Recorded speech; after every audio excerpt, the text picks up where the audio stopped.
free man to look up to heaven, and as a friend of God-fearing, nothing that may come to pass. Point out such a one to me, that I may say, Enter, young man, into possession of that which is thine own. For thy lot is to adorn philosophy. Thine are these possessions, thine these books, these discourses. And when our champion has duly exercised himself in this part of the subject, I hope he will come back to me and say, What I desired is to be free from passion and from perturbation, as one who grudges no pains in the pursuit of piety and philosophy. What I desire is to know my duty to the gods, my duty to my parents, to my brothers, to my country, to my strangers.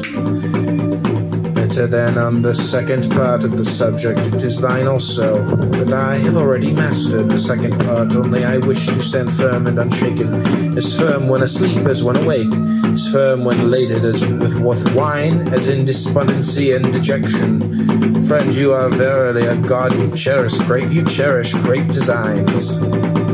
The question at stake, said Epictetus, is no common one. It is this: are we in our senses, or are we not?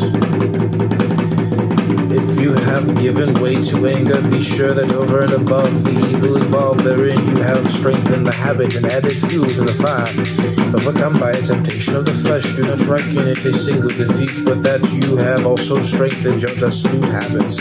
Habits and faculties are necessarily affected by the corresponding acts. Those that were not there before spring up, the rest gain in strength and extent. This is the account which philosophers give of the origin of diseases of the mind. Suppose you have once lusted after money. If reason sufficient to produce a sense of the evil be applied, then the lust is checked, and the mind at once regains its original authority. Whereas if you have recourse to no remedy, you can no longer look for this return.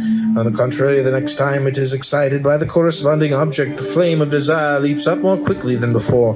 By frequent repetition, the mind in the long run becomes callous, and thus this mental disease produces confirmed avarice. One who has had fever, even when it has left him, is not in the same condition of health as before, unless indeed his cure is complete. Something of the same sort is true also of diseases of the mind. Behind there remains a legacy of traces and of blisters, and unless these are effectually erased, subsequent blows on the same spot will produce no longer mere blisters, but sores.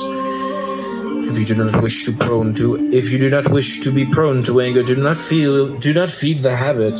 Give it nothing which may tend to its increase. At first, keep quiet and count the days when you were not angry. You used to be angry every day, then every other day, next every 2, next every 3 days.